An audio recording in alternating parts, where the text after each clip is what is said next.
Tens o dom de ver estradas onde eu vejo o fim. Me convences quando falas, não é bem assim. Se me esqueço, me recordas. Se eu não sei, me ensinas. E se perco a direção, vens me encontrar. Tens o dom de ouvir segredos, mesmo se me calo. E se falo, me escutas. Queres compreender. Se pela força da distância tu te ausentas, pelo poder que há na saudade voltarás. Quando a solidão doeu em mim, quando o meu passado não passou por mim, quando eu não soube compreender a vida, tu vieste compreender por mim. Quando os meus olhos não podiam ver, tua mão segura me ajudou a andar. Quando eu não tinha mais amor no peito, teu amor me ajudou a amar. Quando os meus sonhos de desmoronar, me trouxeste outros pra recomeçar. Quando me esqueci que era alguém na vida, teu amor veio me relembrar que Deus me ama, que eu não estou só, que Deus cuida de mim quando fala pela tua voz e me diz coragem. Que Deus me ama, que eu não estou só, que Deus cuida de mim quando fala pela tua voz e me diz coragem.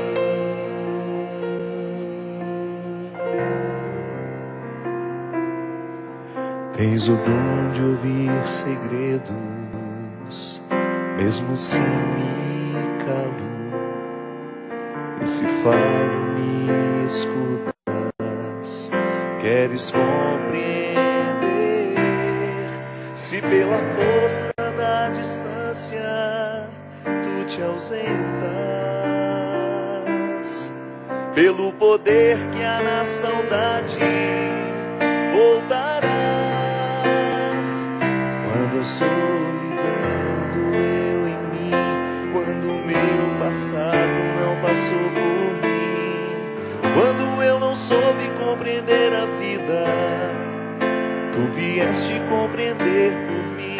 Quando os meus olhos não podiam ver, tua mão segura me ajudou a andar.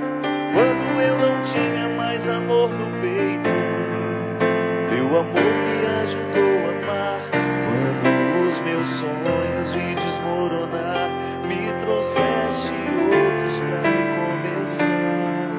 Quando me esqueci que era alguém na vida, teu amor veio me relembrar que Deus me ama, que eu não estou só, que Deus cuida de mim quando fala pela tua voz e me diz coragem.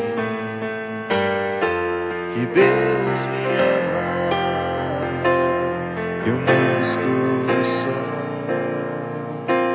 que Deus cuida de mim quando fala pela tua voz e me diz coragem.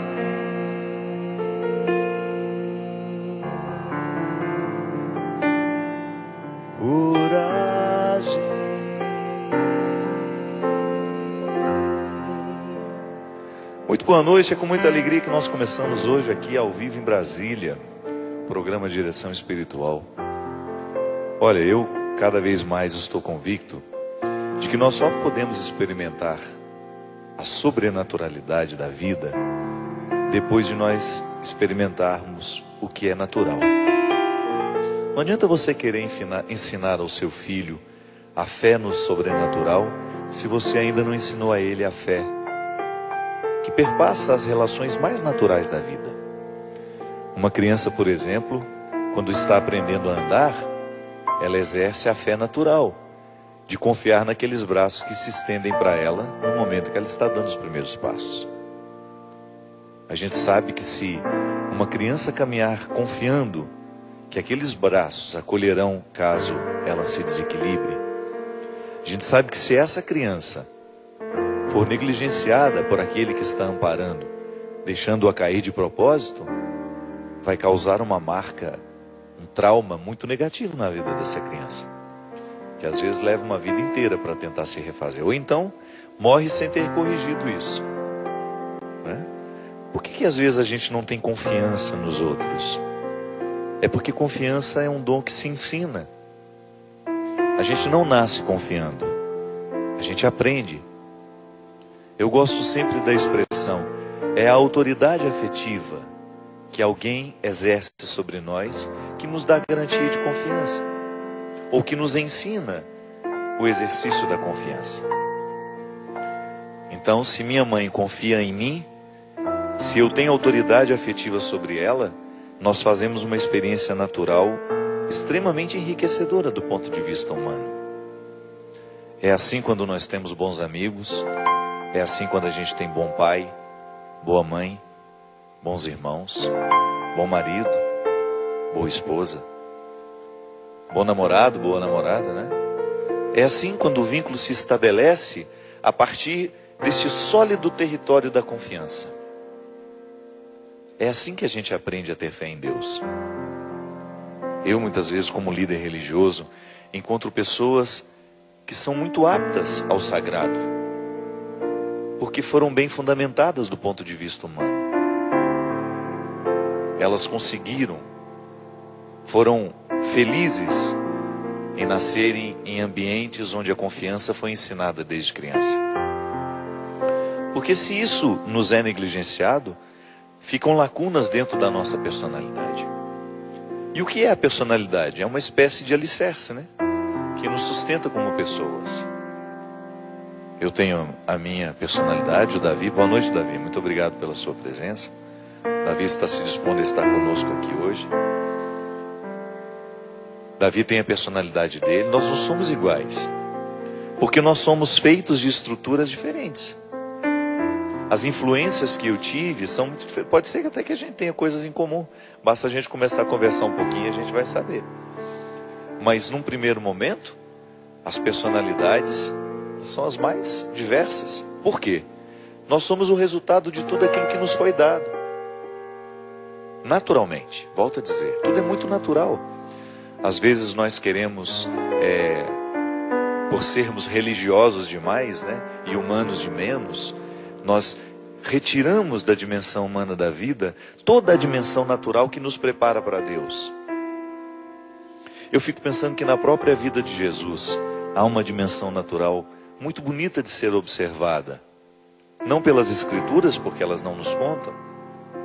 Você só tem registro de Jesus quando nasce, aos 12, depois aos 33, quando ele começa, aos 30 anos, quando ele começa a sua vida pública.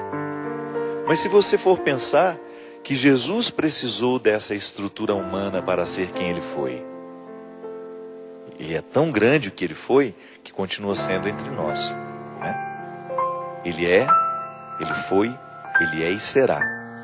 Então, se você for pensar na estrutura humana, a estrutura humana de Jesus foi construída de maneira natural pelas pessoas que tiveram influência sobre ele.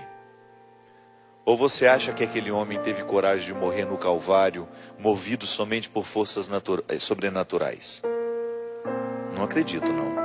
Porque Deus não o poupou de ser homem, de sentir medo, de sentir sede, de sentir fome, de sentir saudade, de chorar, de amar, de irritar-se. Todas as dimensões humanas de Jesus nos mostram que ele passou também por um processo natural. E é até muito sofisticado, delicado você pensar as influências que José teve na vida de Jesus. Por isso Jesus foi colocado num lar bem estruturado. José é um homem justo. Maria, essa mulher que guardava todas as coisas no coração, como diz a Sagrada Escritura.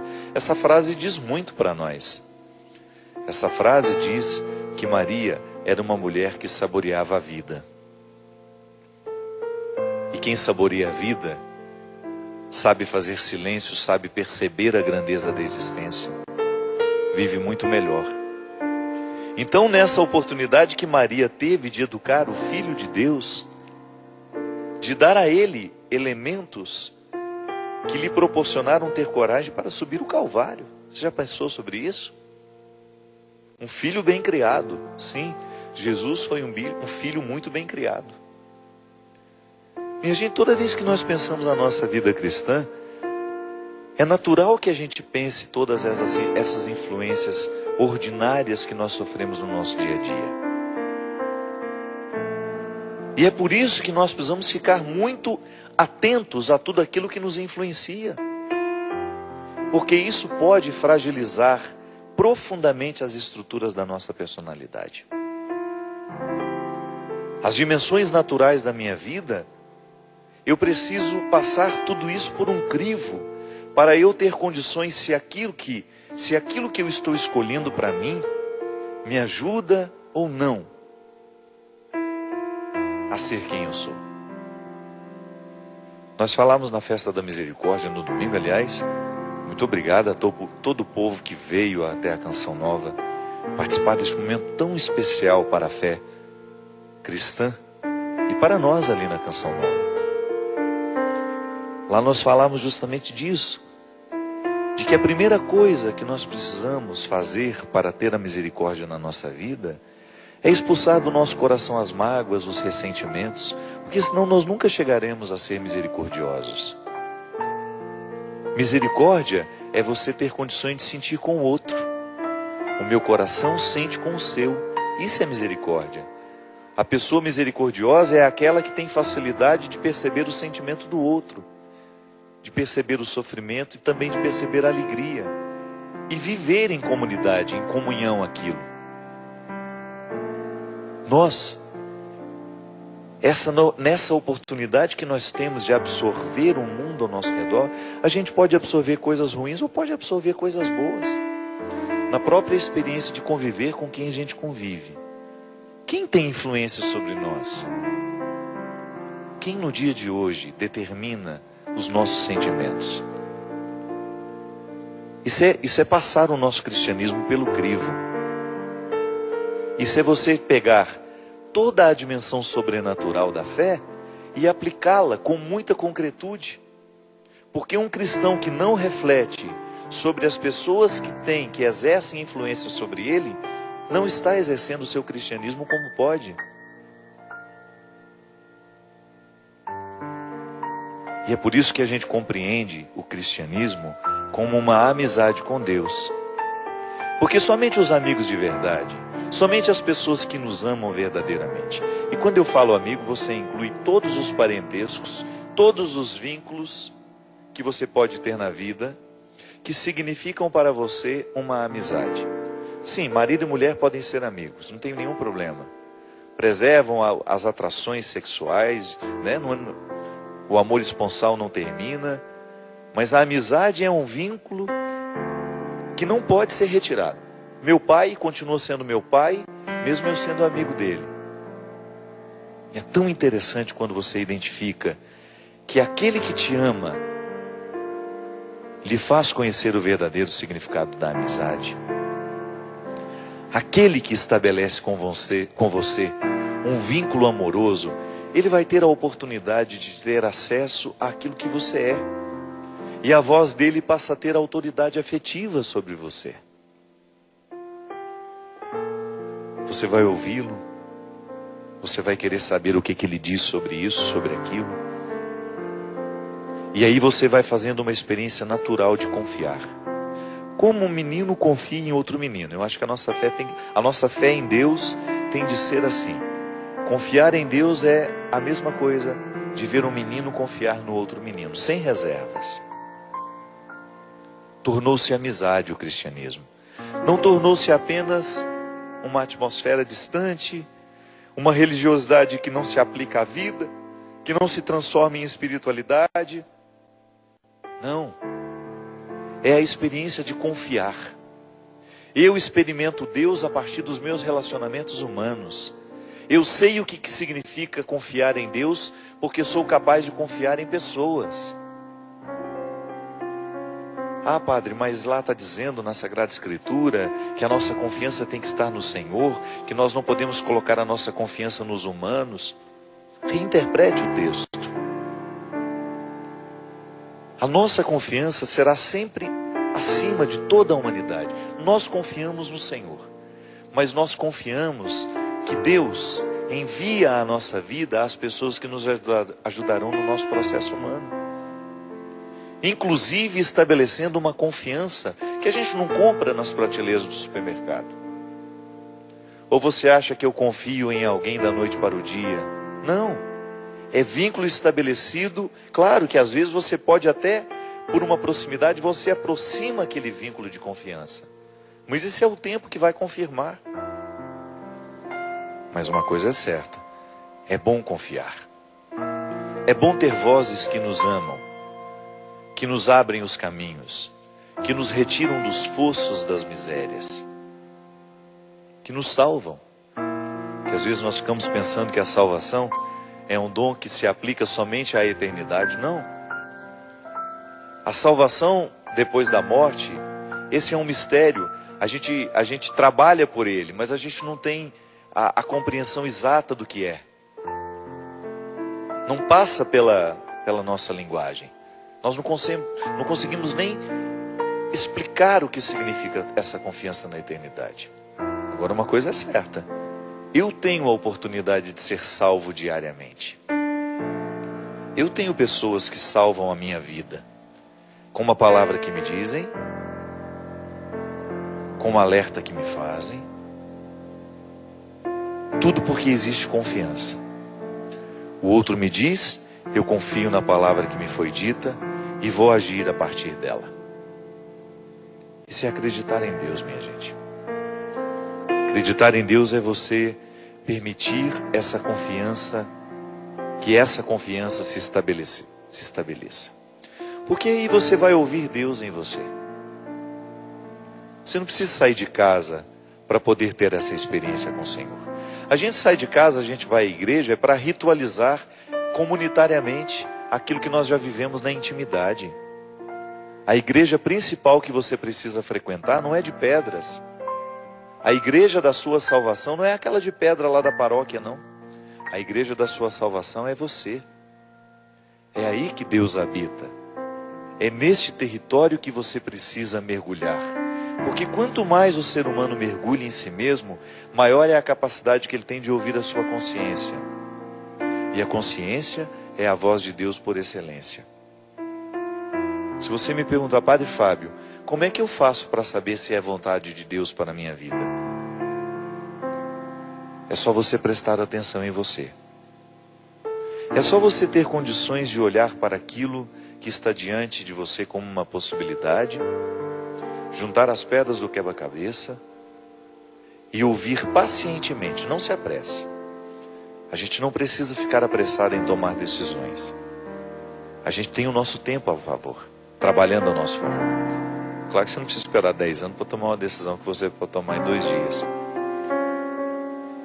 Mas à medida em que você vai observando as estruturas que te rodeiam, que você vai colocando para agir o seu bom senso, a sua consciência vai tendo voz em você, voz ativa, não voz passiva, voz ativa, aquela que determina, que dá ordem, sabe, uma voz que ordena, e que você é tão confiante nela que obedece.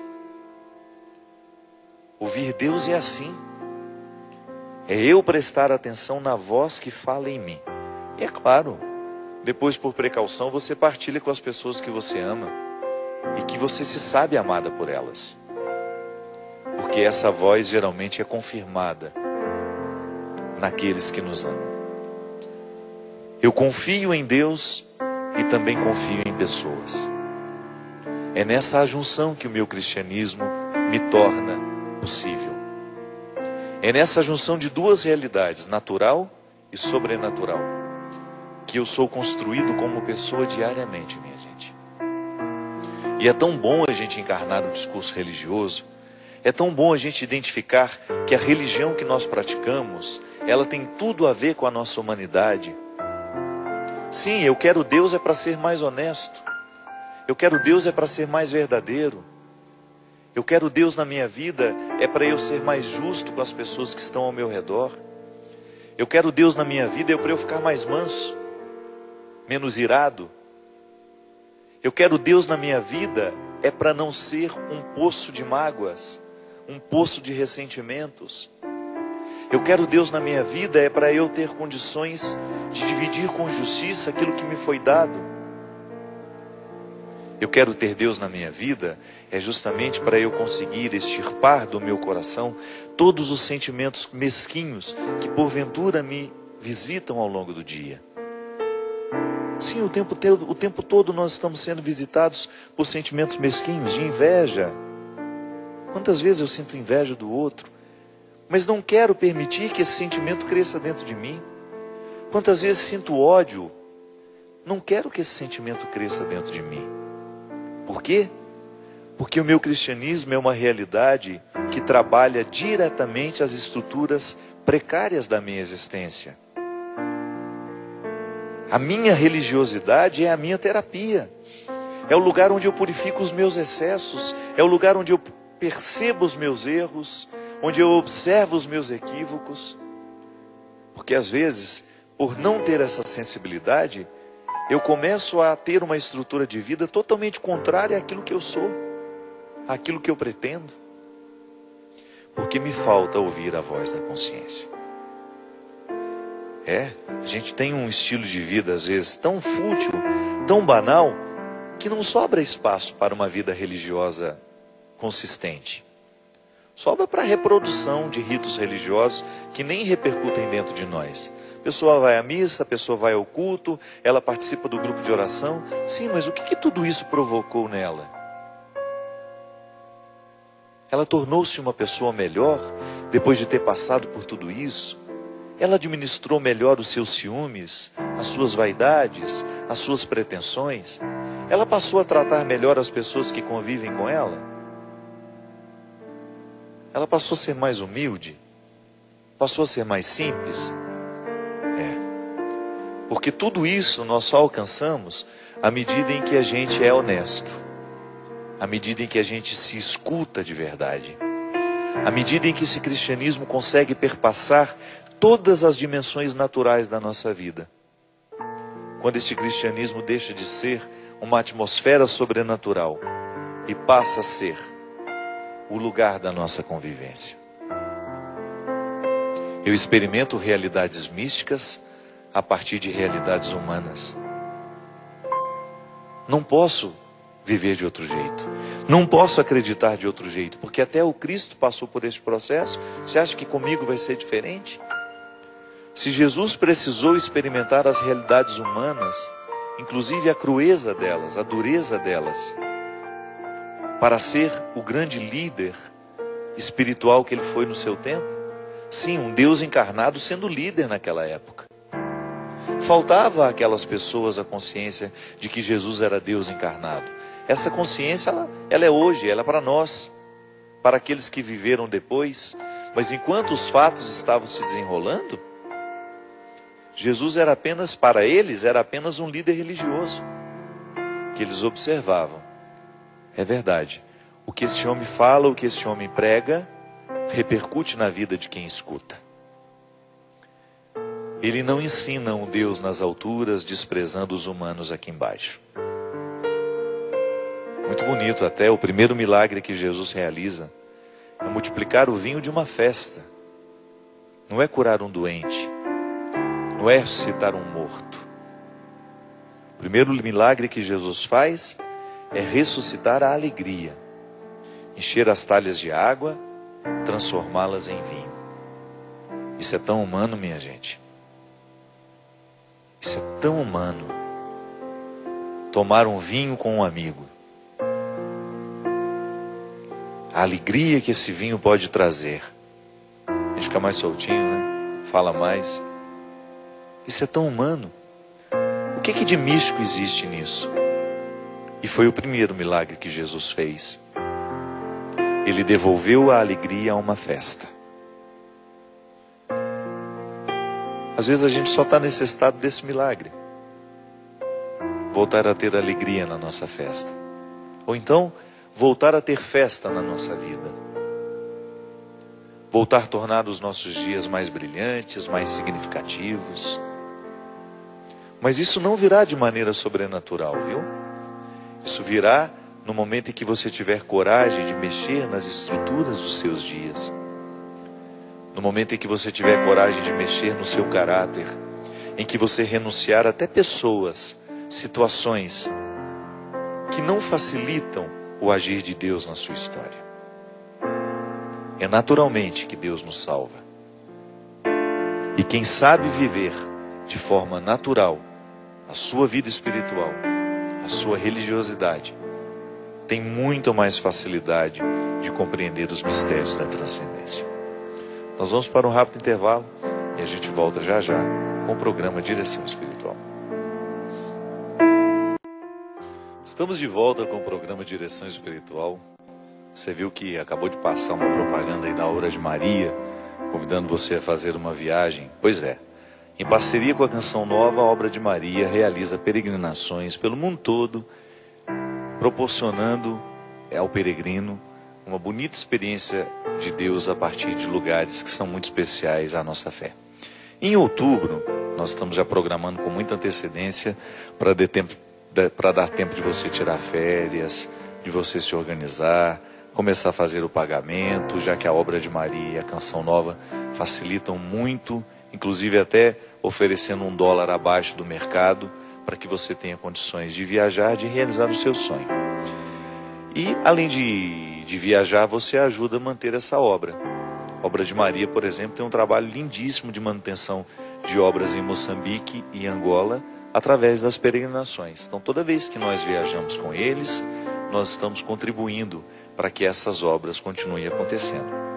Ano da Misericórdia, nós resolvemos programar uma viagem muito especial à terra da Divina Misericórdia, a Polônia.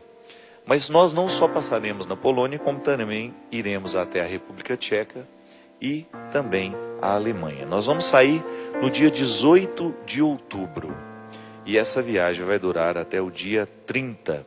Então você é o nosso convidado. Você tem condições de entrar no site da Obra de Maria, ou então ligar para os telefones que aparecem aí, para você obter informações, como é que você pode viajar, como é que você pode fazer parte do nosso grupo. Eu serei o diretor espiritual, estarei o tempo todo com vocês. Nós teremos celebrações eucarísticas todos os dias e viveremos um roteiro místico por esses lugares. Passaremos na terra de João Paulo II. A Polônia, nós fizemos esse roteiro ano passado. Inclusive esse ano esse roteiro será um pouquinho maior do que nós fizemos. Mas foi uma viagem muito especial. Nós tivemos uma oportunidade de conhecer de perto os territórios de João Paulo II. E viver também a bonita experiência no Santuário da Divina Misericórdia. E depois, por último, nós vamos passar na Alemanha, onde a gente vai conhecer o Santuário de Nossa Senhora Rainha, 3 vezes admirável.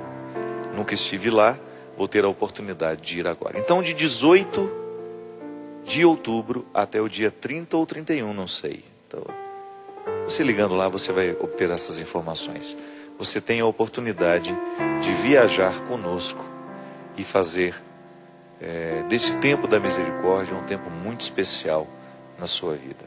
Eu estava falando para vocês aqui dessa história da amizade e eu gostaria... mas antes gostaria de mostrar... Mas, gente, tem como focalizar ali? Nós estamos lançando agora para todo o Brasil, inclusive aí em Brasília aqui, esse DVD foi gravado em altíssima qualidade, do ponto de vista musical, do ponto de vista de imagem, então ele pode ir para o cinema. E você também pode adquirir aqui pela Canção Nova. Todo produto que você compra aqui na Canção Nova, você ajuda a fazer a manutenção deste canal de tudo aquilo que é realizado entre nós aqui e por nós. Eu tenho uma passagem aqui no Evangelho de João, que eu gosto muito, que é quando Jesus faz a distinção do servo e dos amigos. Ele diz: como meu Pai me ama, assim também eu vos amo. Permanecei no meu amor, e se observardes os meus mandamentos, permanecereis no meu amor, assim como eu observei o que mandou meu Pai, e permaneço no seu amor. Eu vos disse isso para que a minha alegria esteja em vós, e a vossa alegria seja completa. Este é o meu mandamento: amai-vos uns aos outros assim como eu vos amei. Ninguém tem maior amor do que aquele que dá a vida por seus amigos. Vós sois meus amigos, se fizerdes o que vos mando. Já não vos chamo servos, porque o servo não sabe o que faz o seu senhor. Eu vos chamo amigos, porque vos dei a conhecer tudo o que ouvi de meu Pai. Veja bem, é tão interessante quando a gente percebe que o que Jesus está nos propondo é um processo de maturidade mesmo. Às vezes eu vejo que no meu coração eu consigo identificar direitinho quando é que a minha relação com Deus passa pela servidão e quando é que ela passa pela amizade. Na servidão, porque às vezes o termo pode parecer bonito, né? Eu sou servo. Cuidado. Muitas vezes na servidão pode haver uma espécie de troca. As pessoas muitas vezes compreendem que Deus é aquele homem que está atrás de um balcão, oferecendo favores a quem se aproxima com humildade. Então vem faz toda uma oração já dizendo exatamente o que quer receber, porque não dá nem a Deus o direito de ser sábio e saber o que a gente precisa. E nós estabelecemos essa servidão que não chega a ser um valor. É uma obediência dos ritos, das leis, mas ainda não chegou a ser um valor. Porque Jesus chama atenção é justamente para isso. Ele não quer uma religiosidade, uma experiência de Deus. Isso ele fala para as pessoas do seu tempo e serve para nós, porque a sociedade parece que continua exatamente do mesmo jeito quando o assunto é religião. Ele quer que essas pessoas amadureçam para compreender que não é só obedecer a Deus, não é só procurar realizar aquilo que é o correto. É uma coisinha a mais. É um elemento a mais que nos diferencia como cristãos. É entrar no contexto da amizade. Como nós falávamos aqui, a amizade é um valor irrenunciável na vida de uma pessoa. Ter bons amigos é garantia de qualidade de vida. Porque é no amigo que a gente encontra muitas vezes o referencial para a mudança que a gente precisa viver. É no amigo que a gente encontra a palavra que vai quebrar aquele paradigma antigo dentro de nós, que precisa ser substituído, que precisa ser superado. Porque às vezes nós ficamos fazendo a manutenção de posturas antigas que já não nos servem mais. Como se a gente quisesse vestir uma roupa que só nos serviu no tempo da infância. Às vezes é a voz conselheira, amiga, que vem de fora, que nos dá a chave, né, para a gente poder abrir aquela porta, sair e conhecer um novo tempo. Jesus quer que os seus discípulos se tornem amigos. A regra continua para nós. Eu também preciso vencer dentro do meu coração o pobre território da servidão. Porque somente depois que eu sou amigo de Deus é que eu obedeço de verdade. Porque na amizade é que eu vou encontrar essa libertação. É na amizade que eu vou encontrar a liberdade. Eu gosto muito dessa frase que eu escrevi no livro O Discípulo da Madrugada. Só os livres obedecem realmente. Só quando eu sou livre de tudo aquilo que é amarra afetiva, psíquica, espiritual, é que eu tenho condições de obedecer. E obedecer é ouvir com o outro. Por isso que eu dizia no primeiro bloco, que se a gente quiser ouvir a Deus, a gente precisa prestar atenção na voz da consciência. Que é a oportunidade que você tem de ouvir Deus em si mesmo. Então pode estar deitado lá na cama, na hora de dormir, que você tenha a oportunidade de escutar o que Deus tem a lhe dizer. Ouvir o que Deus tem a lhe falar. Aí você escuta com Ele. Isso é obedecer. Obedecer não é acatar uma ordem, mas é compreender o contexto da ordem que nos foi dada. Você ouviu com o outro. Você não só ouviu do outro. Está vendo que existe uma diferença muito sutil, mas interessantíssima para nos ajudar a compreender o que é obedecer a Deus? Ah, padre, então não é só acatar o que Deus me pede? Não. É você passar por trás, entrar no contexto daquilo que Ele lhe pede, compreender o que Ele lhe pede e então responder positivamente. Porque quando você compreende, você fica livre. Se eu peço ao Davi para fazer, Davi, derrube esse vaso. Ele não sabe por que eu quero que ele derrube esse vaso. Ele vai apenas derruba. Ele não foi livre para fazer. Ele derrubou o vaso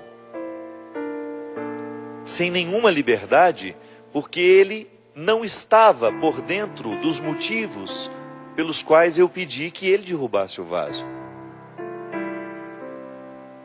Agora, se eu, antes de pedir a ele que derrubasse o vaso, dissesse assim: Davi, tem uma cobra perigosa no lado de cá. Não é para matar não, é só para prender, para a gente depois tirá-la, levar embora. Derruba esse vaso. O vaso vai cair, ela vai ficar presa e a gente tem condições de resgatá-la. Aí ele ouviu comigo. Aí ele não só vai derrubar o vaso, ele vai de fato obedecer ao que eu pedi a ele. Está vendo como é sutil?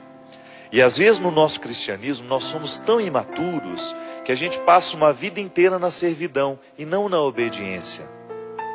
A gente passa uma vida inteira na servidão e não na amizade com o Senhor. Nós que vivemos em comunidade, eu estou aqui com vários consagrados da Canção Nova, alguns de aliança, outros de comunidade de vida. A gente sabe como é difícil obedecer um superior. Que geralmente a ordem vem de cima. Ela não foi uma ordem refletida com a gente. Quantas vezes eu dentro do seminário tive dificuldade de obedecer aos meus superiores porque eu não entendia o motivo daquilo que estava sendo pedido. E é por isso que o bom líder, o bom superior é aquele que vai chamar e vai dizer: olha só, a gente está observando que você está tendo essas dificuldades. Aí eu começo a ouvir com ele. Aí quando ele me dá a decisão que ele já tomou por mim, mesmo que eu fique um pouco contrariado, eu ouvi com ele. Eu obedeci, isto é, eu mergulhei no coração dos argumentos, não me foram negados os argumentos, não me foi negado o direito de saber o porquê vamos derrubar o vaso para o lado de cá, ou porquê vamos transferir uma pessoa para lá. Por isso que a liderança cristã, minha gente, ela é muito exigente. Ser líder é até fácil, agora ser um líder cristão exige recrutar muito mais valores.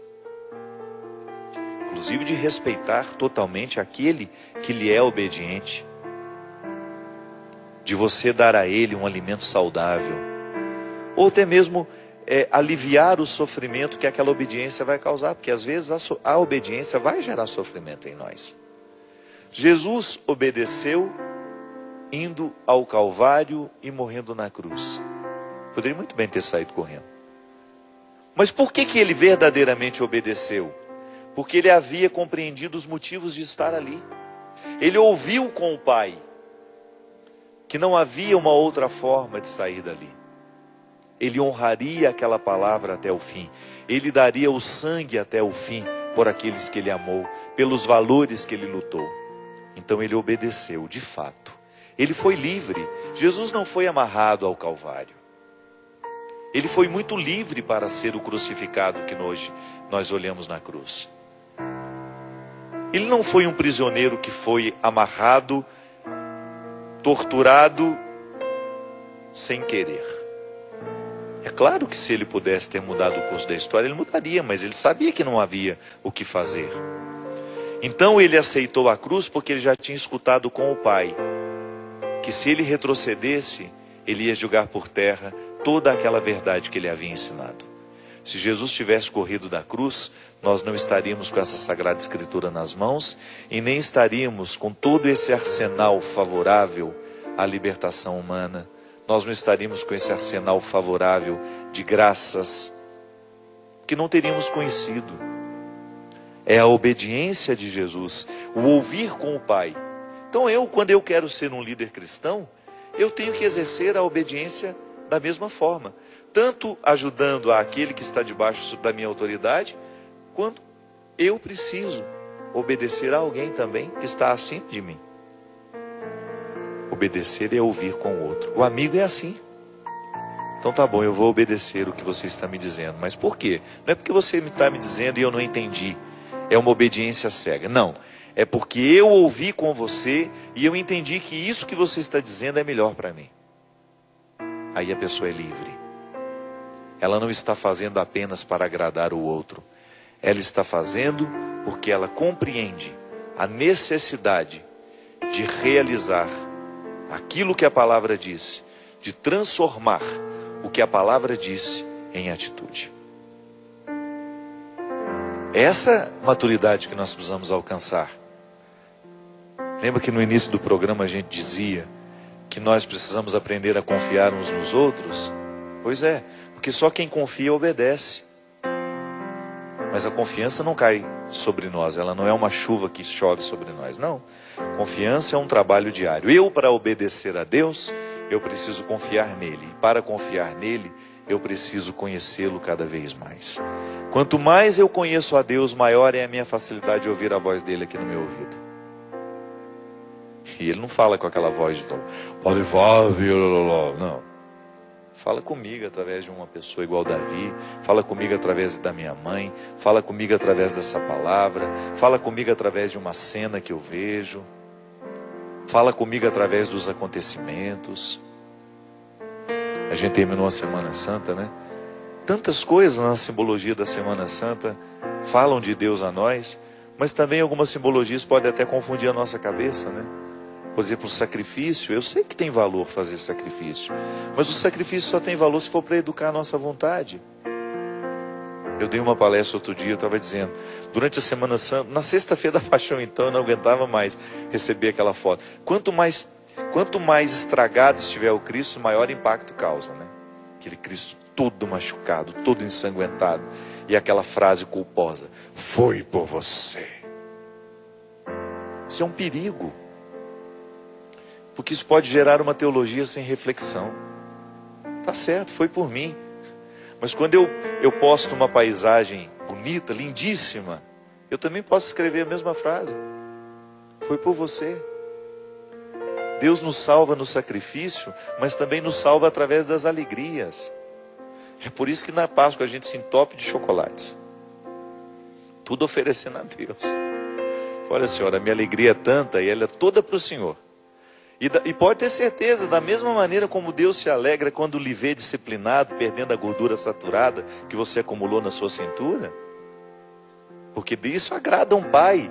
Não tem nada que agrada mais um pai do que ver um filho disciplinado, gente.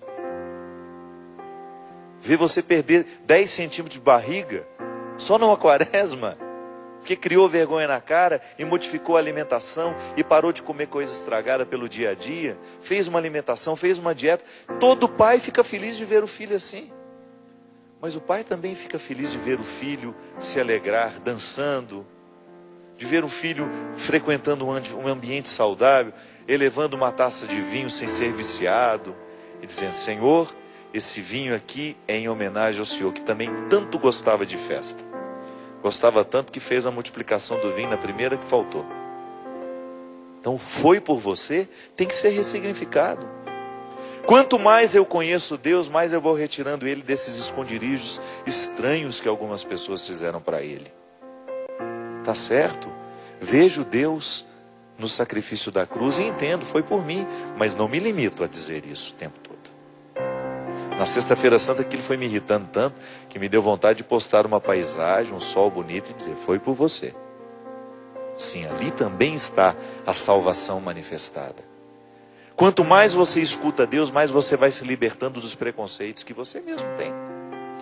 Ou dessa teologia muitas vezes desapegada da vida. Sabe por quê, minha gente? Quanto mais a gente mergulha em Deus, mais a gente mergulha em nós. E quanto mais a gente mergulha em nós, mais rápido a gente vai ficar, mais atento a gente vai ficar às mudanças que nós precisamos viver. São tantas. Eu sei que você tem muitas mudanças a realizar na sua vida. E eu sei que não realizando essas mudanças, você emperra a sua felicidade. Esse regime que você adia sempre, repercute na sua vida afetiva. Repercute na sua vida espiritual. Essa atividade física que você está prometendo desde 2002, que vai começar. Seu coração está só entupindo com o tempo. Você está perdendo a vitalidade porque não tem coragem de fazer, de realizar um gesto que vai lhe beneficiar. Que religião é essa? Que não retira a gente da cama? Que não joga um balde de água na nossa preguiça? Que nos coloca mais disciplinados, mais seletivos? A gente merece uma religião que mude a nossa vida, que não só nos encha de ritos. Os ritos são bons, são bonitos, nos ajudam. Mas um dia a dia bem praticado, isso é naturalmente religioso. É por isso que a gente reza na liturgia, o Senhor esteja convosco. O que a gente responde? Ele está no meio de nós. Está no meio de nós, sim. Me ajudando a escolher a salada, me ajudando a fazer a caminhada de manhã ou de tarde, não sei que hora que pode. Me ajudando a expulsar dos olhos e me ajudando a ser mais feliz. É o que eu desejo a você. Que na estrutura dos seus dias, Deus seja o seu melhor amigo. Que lhe fale ao coração e que você obedeça feliz, porque entende que aquilo que Ele lhe pede é para o seu bem. Derrame sobre nós, sobre os nossos corações, a bênção e a proteção do céu, do Deus Todo-Poderoso, Pai, Filho e Espírito Santo. Amém. Até a semana que vem, se Deus quiser. Quando a solidão doeu em mim, quando o meu passado não passou por mim, quando eu não soube compreender a vida, tu vieste compreender por mim. Quando os meus olhos não podiam ver, tua mão segura me ajudou a andar. Quando eu não tinha mais amor no peito, teu amor me ajudou a amar. Quando os meus sonhos de desmoronar, me trouxeste